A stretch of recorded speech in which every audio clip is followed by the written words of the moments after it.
நீரே இரட்சகர் என்று இந்த காலங்களிலே நாம் தொடங்குவோம். ஆதியாகமம் 49ஆம் அதிகாரம் 18வது வசனம்.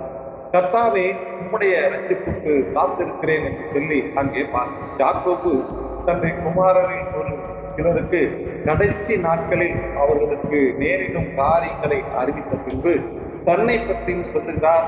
அவர் மனுஷனுடைய உதவிக்காக காத்திருக்காமல் கர்த்தருடைய இரட்சிப்புக்கு காத்திருக்கிறார். தேவன் ரட்சிக்கும் வல்லமையுள்ளவர். அவரால் கூடாத காரியம் ஒன்றுமே இல்லை.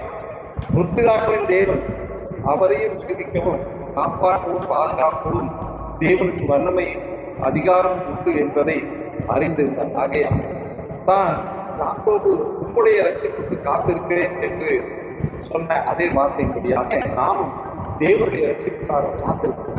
ஆசீர்வதிப்பாராக. ஆமென்.